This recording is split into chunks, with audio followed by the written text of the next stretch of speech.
Ya, bismillahirrahmanirrahim. Assalamualaikum warahmatullahi wabarakatuh. Halo teman-teman semua, kembali lagi dengan saya Lutfi dari Raja Sukses Properti Indo.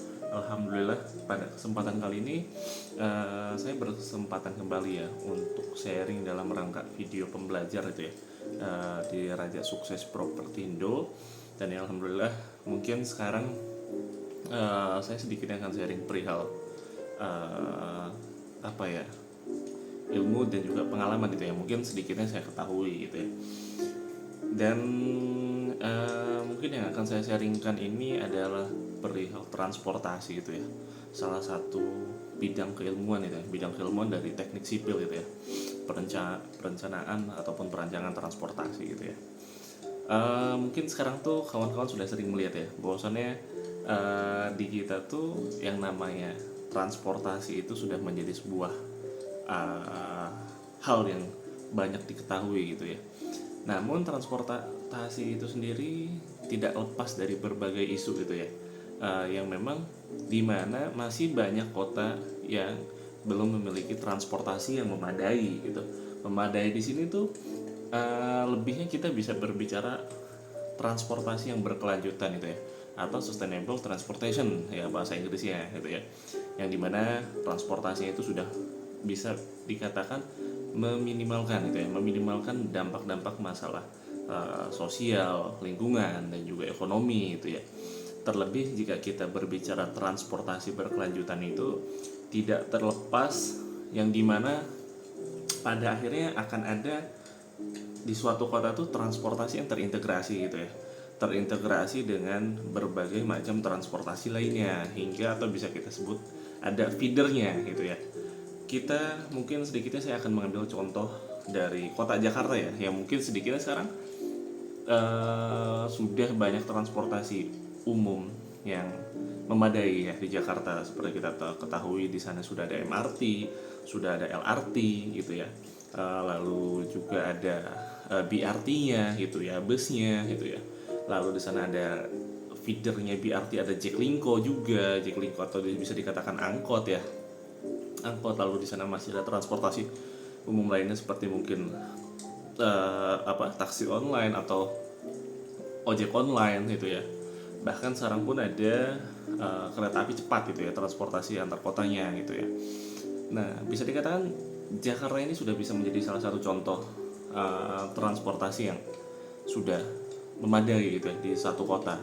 Karena konsep perancangan transportasi di Jakarta ini sudah bisa dikatakan terintegrasi dengan baik gitu ya, yang dimana masyarakat tuh rata-rata tuh tidak akan kebingungan gitu ya, tidak akan kebingungan ketika setelah melanjutkan perjalanan ataupun melakukan perjalanan, dia akan melanjutkan perjalanannya itu menggunakan transportasi apalagi ke suatu daerah gitu ya, dari tempat dia asal hingga sampai ke suatu daerah tersebut itu, karena sudah banyak feedernya dari masing-masing transportasi itu sendiri gitu ya. Sebagai contoh, naik MRT dari satu stasiun ke stasiun lainnya, lalu turun beberapa langkah bisa ketemu dengan stasiun dari BRT, atau misalnya ada lanjutannya lagi, misalnya ada Jaklingko-nya, atau misalnya ada ojek online-nya, yang dimana itu sudah cukup memudahkan gitu ya, memudahkan masyarakat untuk menggunakan transportasi kota gitu ya. Mengapa di Indonesia tuh banyak ya masyarakat yang masih belum berminat menggunakan transportasi umum gitu ya. Transportasi umum tuh karena ya salah satunya itu karena transportasi di banyak kota Indonesia itu masih belum memadai karena belum terintegrasi. Sebagai contoh, kita naik bus dari titik A ke titik B. Nah, untuk ke titik C-nya tuh itu sangat jauh dan tidak ada transportasi lanjutannya gitu. Atau misalkan pun ada, itu sangatlah mahal gitu. Hingga pada akhirnya banyak masyarakat di Indonesia tuh lebih memilih menggunakan transportasi pribadi. Sedangkan kalau kita berbicara dampaknya gitu ya ke depan gitu ya, itu tuh malah akan menimbulkan permasalahan kemacetan itu ya di Indonesia.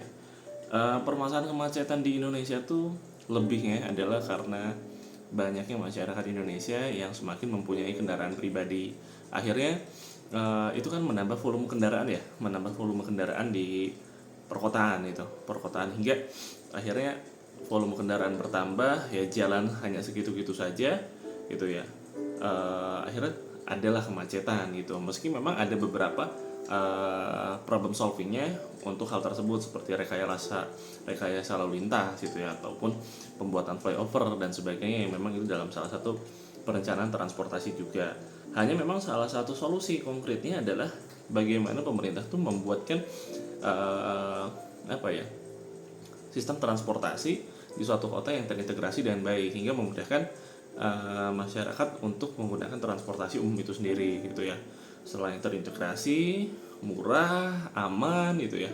Karena sebenarnya kalau misalkan masyarakat itu difasilitasi dengan transportasi yang memadai gitu ya, insya Allah tuh masyarakat tuh akan lebih memilih gitu ya, lebih memilih menggunakan transportasi umum itu gitu ya. Karena beberapa keunggulan dari transportasi umum tuh jika di compare dengan transportasi pribadi gitu ya, sebagai contoh mobil mungkin kita anggap saja itu ya bisa lebih murah gitu pengeluarannya, tidak perlu memikirkan perawatan dari kendaraan, terus lalu juga tidak merasa lelah gitu ya, karena tidak perlu menyetir, hanya cukup naik kendaraan itu saja gitu ya. Banyak sekali keunggulan dari transportasi umum gitu ya. Transportasi umum, jika transportasi di satu kota itu sangat memadai, kita bisa lihat contohnya sekarang tuh di Jakarta lah ya. Transportasi umum di Jakarta tuh sangat laku gitu ya. Bahkan kalau kawan-kawan lihat tuh misalnya di stasiun-stasiun tuh jam 11 malam pun masyarakatnya tuh masih ramai sekali menggunakan transportasi umum tuh gitu ya. Nah, itu salah satu contoh gitu ya, bagaimana ketika perencanaan transportasi di suatu kota itu sudah dikelola dengan baik dan terintegrasi dengan baik gitu, maka minat masyarakat pun akan ada ketertarikan ke sana gitu. Saya sebagai contoh, saya asli Bandung. Di Bandung itu masih belum begitu terintegrasi dengan baik, meski sekarang sudah ada beberapa perkembangan baru, yaitu BRT ya. BRT di kota Bandung tuh sekarang sudah jalan dengan baik gitu ya. Sudah ada sekitar 4 rute lah, sudah ada sekitar 4 rute yang cukup itu bisa mengcover di beberapa wilayah di kota Bandung gitu ya. Beberapa wilayah di kota Bandung yang memang itu sudah cukup baik dan bisa dikatakan murah. Kalau tidak salah tuh tarif kemanapun tuh hanya Rp4.000 gitu. Meski itu jaraknya berapa kilometer tuh hanya Rp4.000 itu, dan secara kenyamanan pun oke. Dan ini pun sama, aspek kenyamanan ya, aspek kenyamanan itu perlu ditingkatkan ya dalam transportasi umum, agar minat masyarakat pun bertambah gitu. Karena permasalahan dulu tuh salah satunya karena ya transportasi umum tuh tidak nyaman. Sebagai contoh, di angkot ada yang merokok gitu ya, atau misal ada tindak-tindakan kriminal atau misal pelecehan dan sebagainya, yang akhirnya minat masyarakat menggunakan transportasi umum tuh berkurang gitu ya. Itu salah satu aspek yang perlu diperhatikan juga gitu ya dalam transportasi gitu ya, dalam kita perencanaan transportasi gitu ya. Ketika kita ingin merencanakan suatu perencanaan transportasi itu, biasanya tuh para petugas yang akan melakukan perencanaannya itu akan melakukan beberapa survei terlebih dahulu gitu ya. Sebagai contoh, saya misalnya ambil case kita mau merencanakan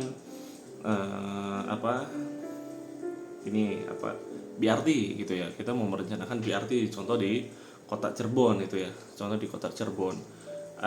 Ada beberapa survei yang perlu diketahui dulu gitu, sampai akhirnya kita tuh bisa mengetahui minat masyarakat gitu ya, kebutuhan BRT itu memang dibutuhkan atau tidak, rute yang diperlukan itu melalui mana saja gitu, yang idealnya rute tuh lewat mana lewat dan kemana gitu, yang dimana memang sudah ada feedernya juga gitu. Itu memang beberapa tahapan yang perlu dilakukan dulu sebelum kita akhirnya bisa memutuskan di tempat tersebut tuh perlu ada transportasi itu atau tidak gitu. Salah satu surveinya mungkin teman-teman sudah ketahui itu ada traffic survey gitu ya mungkin, atau kawan-kawan biasa dengarnya itu adalah traffic count itu ya, kita yang dimana untuk mengetahui volume kendaraan itu ya pada jam yang sibuk gitu ya, yang sudah ditentukan. Lalu ada juga onboard survey gitu ya. Onboard survey ini dimana kita naik langsung di kendaraan umum yang sudah ada gitu ya, untuk mengetahui jalur rute kendaraan umum yang sudah ada itu gitu ya. Pada akhirnya outputnya itu nanti kita akan mendapatkan beberapa data seperti mengetahui jalur rute yang dilalui gitu ya. Terus kecepatan kendaraannya, lalu juga biasanya ada volume penumpang ya dalam satu perjalanan gitu ya, lalu titik naik turunnya penumpang yang akhirnya itu salah satu bisa menjadi pertimbangan ketika untuk menentukan titik shuttle itu sendiri dari dari transportasi itu sendiri gitu. Lalu ada juga frekuensi survei gitu, yang dimana frekuensi survei ini merupakan survei data angka gitu, yang macam-macam kendaraan transportasi umum yang melalui di jalan tersebut itu untuk mengetahui intensitas dan juga volume kendaraan umum yang melalui pada jalur tersebut itu. Lalu ada juga interview survei yang dimana itu bertujuan untuk mengetahui pendapat secara umum dari masyarakat terkait perlu tidaknya, baik tidaknya gitu adanya transportasi umum baru itu, yaitu BRT tadi ya sebagai contoh case-nya gitu.